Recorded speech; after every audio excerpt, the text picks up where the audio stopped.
This man is Mel Renfro. He is part of Speed Incorporated, the Dallas Cowboys, the fastest team in football.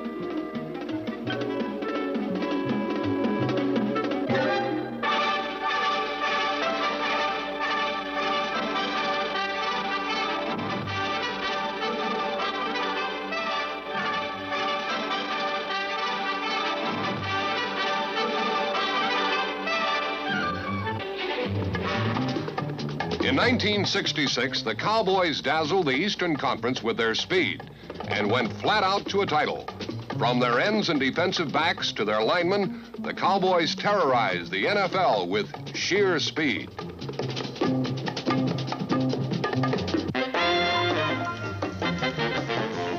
On kickoff and punt returns, Cowboys specialists parlayed a crease of daylight into 6 points.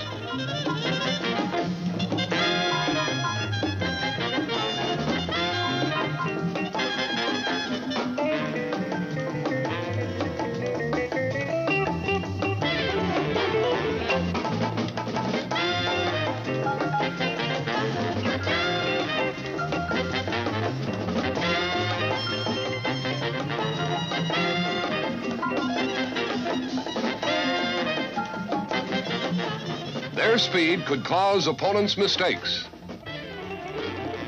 or overcome mistakes of their own. It was defensive speed that capitalized on breaks by the wanton destruction of runners and passers alike.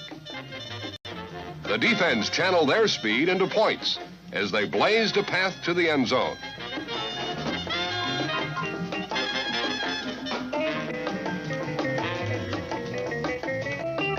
All the backs could run, and they glided easily through heavy traffic. It was in the ends that their speed was most clearly reflected. The Cowboys had Bob Hayes. When it was man against man, a foot race to fortune, it wasn't even a contest.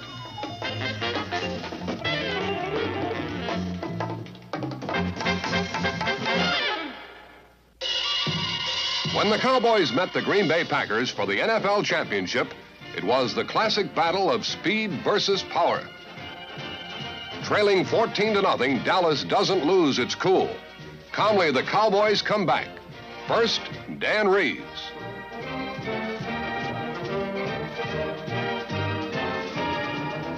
Then Don Perkins. At the end of the first quarter, the score was tied at 14.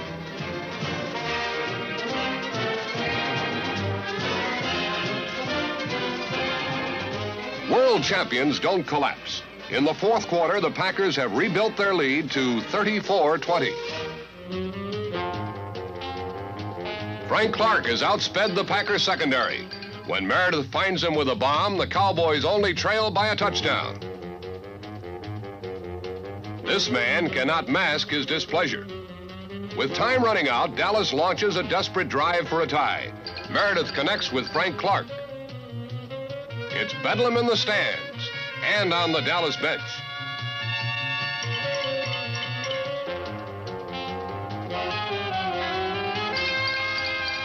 The Cowboys surge inside the Packer 10 as Meredith hits Pettis Norman.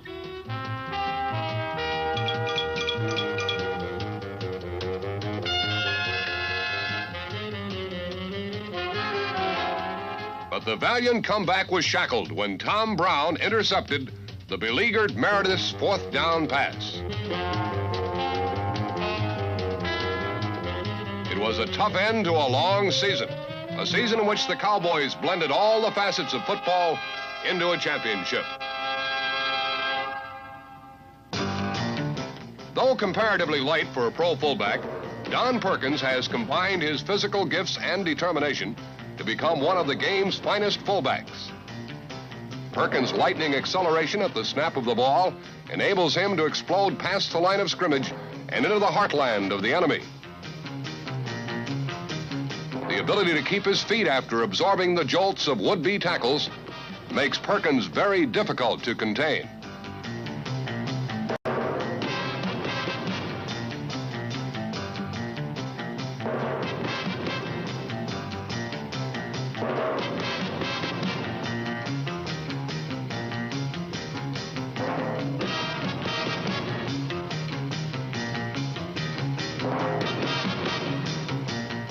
Inside the 20, Don Perkins lusts for the goal line. More often than not, the result is a Cowboy touchdown.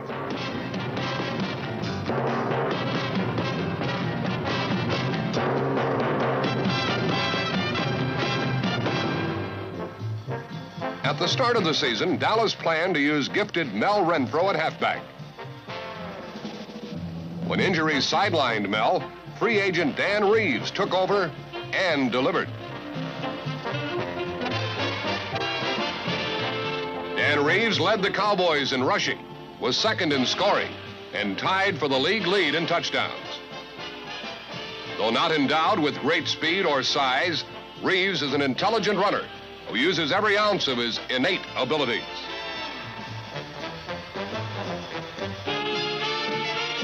In pressure games, Reeves would deliver the big plays.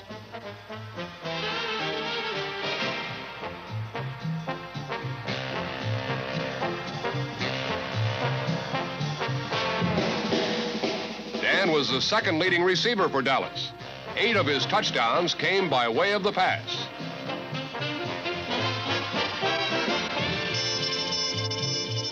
On many occasions, he was left wide open. This was due to the extensive coverage opponents used to harness Bob Hayes. Against Atlanta, Hayes will draw the Falcon defense to the middle. Reeves will swing into the vacated area.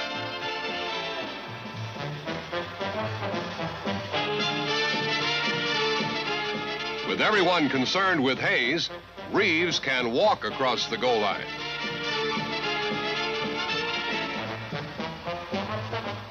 Backfield coach Ermo Allen molded a ground attack that lent balance to the passing.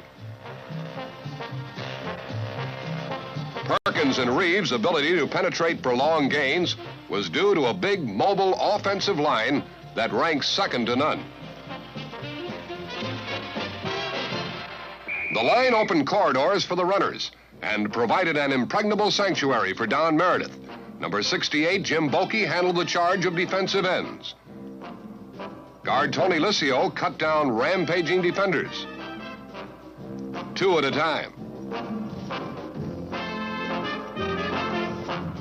The line was quick. Giant tackles like Ralph Neely, number 73, could sail downfield and obliterate enemy obstacles.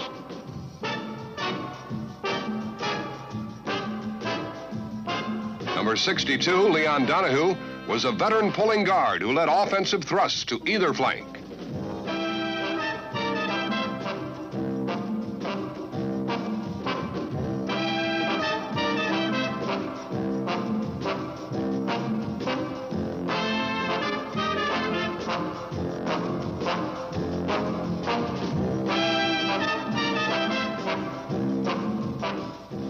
Offensive line coach Jim Myers developed a coordinated blocking unit utilizing brilliant individual skills. When the line worked in unison, it meant touchdowns.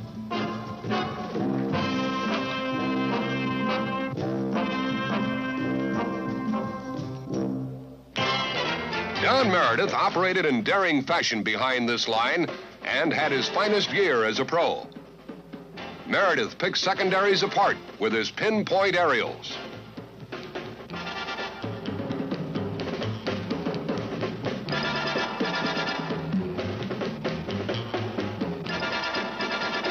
When the defense overcommitted, he saturated areas with swing passes.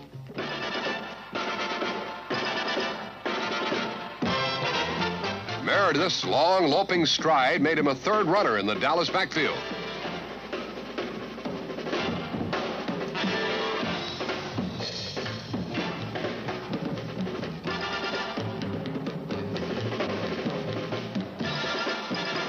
Though not a purposeful scrambler, Dallas rollout offense presented Meredith with frequent opportunities.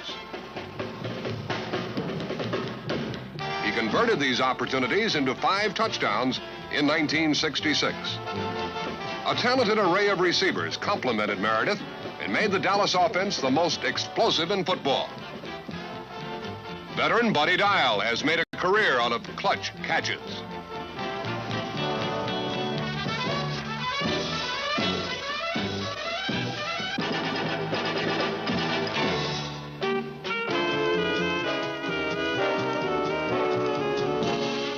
Tight end Pettis Norman is a punishing blocker and a tough man to bring down in the open field.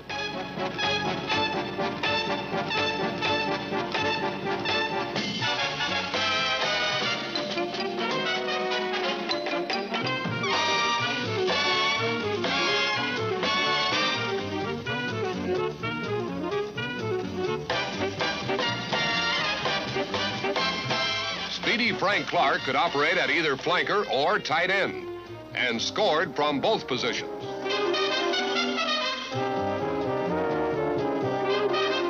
Number 35, Pete Jett, is one of the 14 free agents who stuck with the Cowboys. As a receiver or blocker, he is equally consistent. The former basketball star can float up in congestion and make the crowd-pleasing reception, and has the soft hands to cradle the bomb. The Dallas offense in 1966 was an awesome scoring machine that led the league in total points and fought a scorched earth battle on every field in the Eastern Division.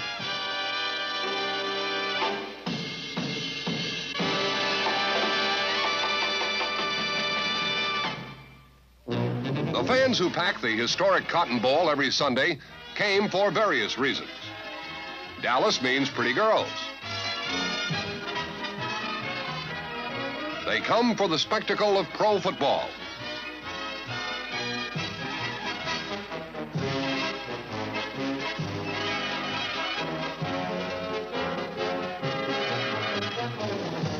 They also come to see the beauty of the bomb.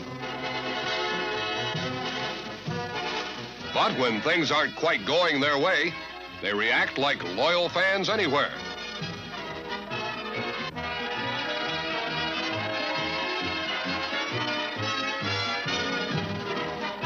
One thing they all come to see and cheer is the fierce Cowboy defense. In 1966, the Cowboys got to the quarterback more often than any other team in football.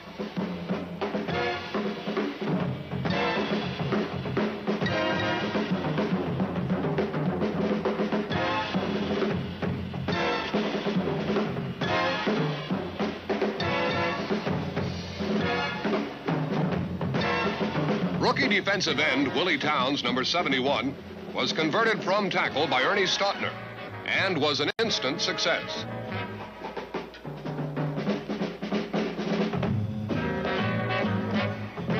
Towns' lightning charges and mauling style left rival quarterbacks all wrapped up with nowhere to go.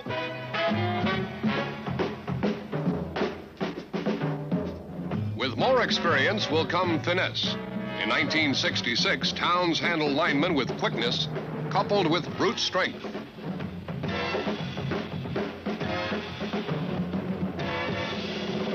Jethro Pugh, number 75, is learning to focus his aggressions on quarterbacks. George Andre, number 66, is a veteran defensive end.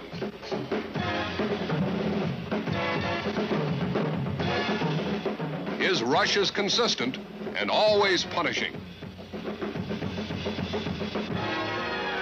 Number 77, Jim Colvin, deals out his brand of violence from defensive tackle. Colvin's running mate at tackle is All-Pro Bob Lilly. Lilly, number 74, is the quickest tackle in football. He destroys offenses. His powerful rush overwhelms blockers and consumes quarterbacks.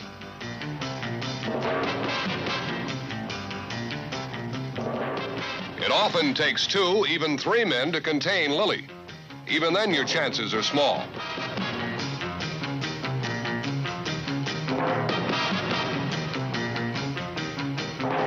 Eventually, Bob will wade through the blocking shield and sort out the quarterback.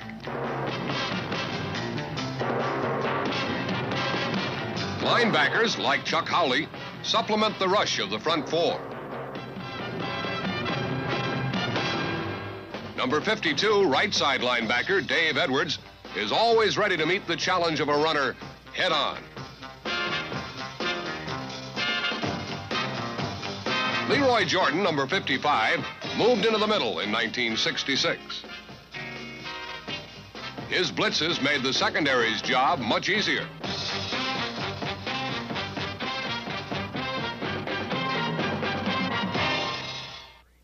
The Cowboys' secondary is the fastest in football.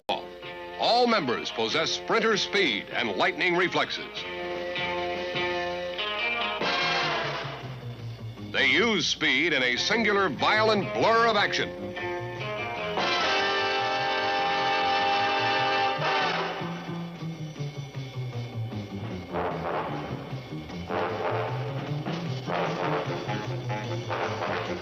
Coach Dick Nolan teaches them to react to the ball. Sometimes it's breathtaking.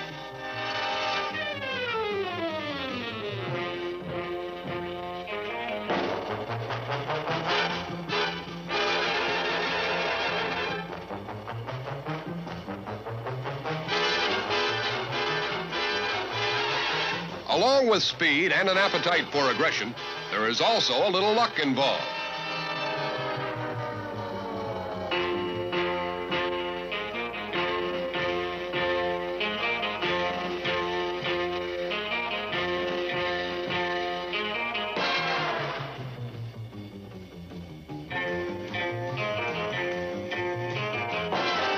Safety Mike Gector was the comeback story for Dallas in '66. Free safety Mel Renfro is the quickest member of the racehorse secondary. Warren Livingston, number 41, has a knack for the spectacular.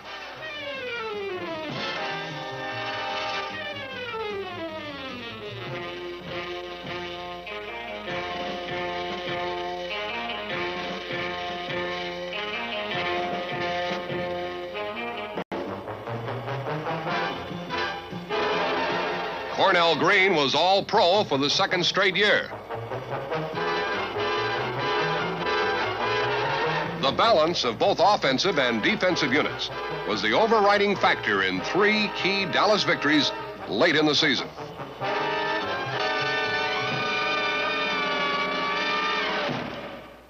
The Cowboys stared in disbelief. They had the ball on their 1-yard line. The players diagrammed, and the phones were hot.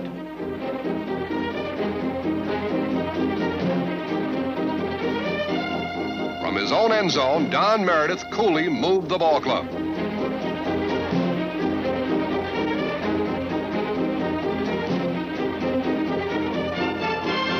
When no one was open, he took charge of the game himself.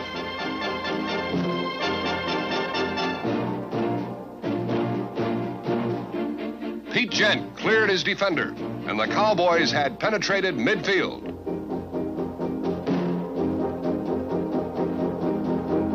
But time was still their enemy. Again, Meredith was forced to run, this time to kill the clock. An overly zealous Redskin fouls Meredith out of bounds, and the ball moves 15 yards further toward the Redskin goal.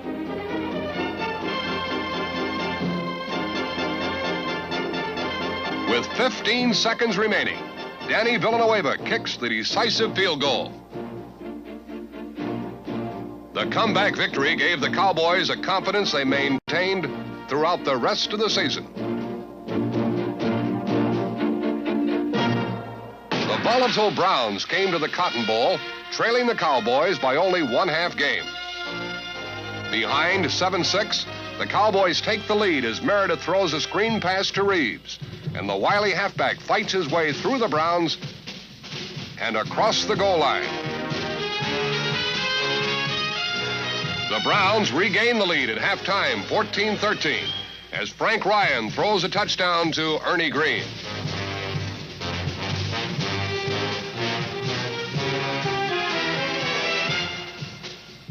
Two field goals give the Cowboys a slim 19-14 lead at the end of the third quarter. Lou Groza tries to pull the Browns within 2 points, but his field goal attempt is blocked by Gector.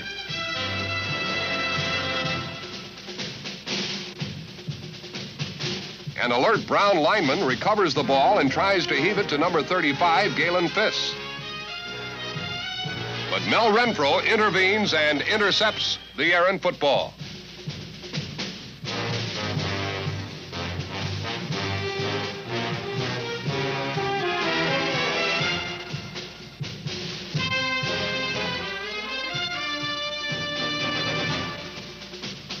As he did against Washington, Meredith comes up with the clutch pass.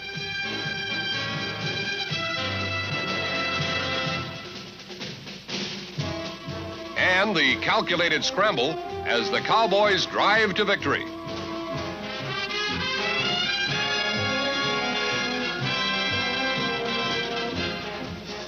Leading Reeves perfectly, the Cowboys reach the Browns' 10-yard line. From there, it takes Don Perkins 9 knifing strides to victory as time runs out on the Browns.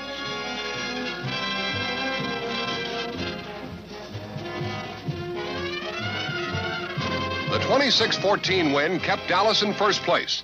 A title was certain only if they could beat the Cardinals. The Cowboys beat them with the big play. Behind center Dave Manders blocking, Dan Reeves went virtually untouched up the middle for a touchdown.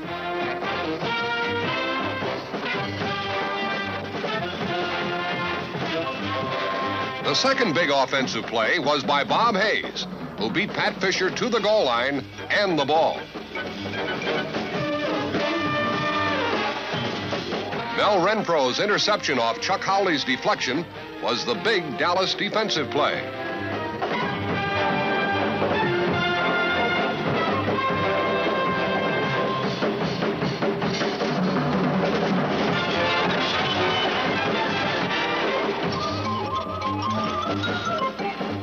The situation dictated certain simple strategy. Give the ball to Perkins. Don delivered the touchdown, and Cardinal title hopes faded in the fog.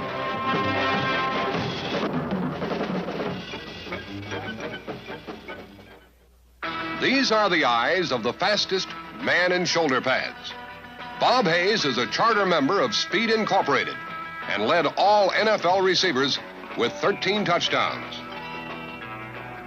It's almost impossible to shut Hayes down with a lone defender.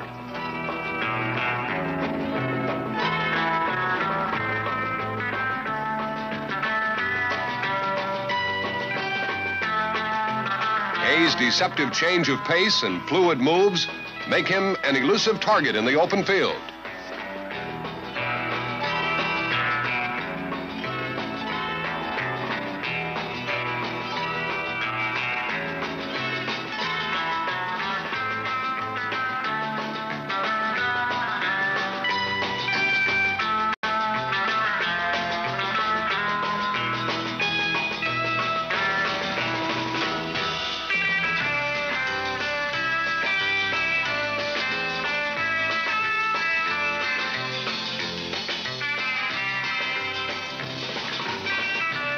But what people come to see are his touchdowns.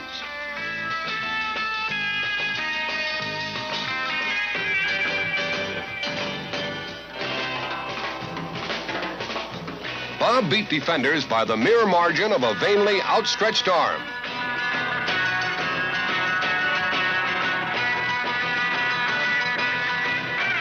Or by a mile.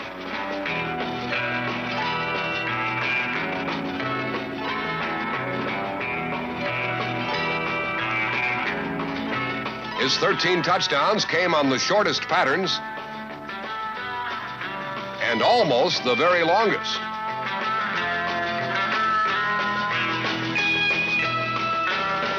But no matter how short or long, he did it with speed. Hayes epitomizes the Dallas speed, breathtaking speed that came within an eyelash of taking them to the Super Bowl. Speed that went flat out to a title.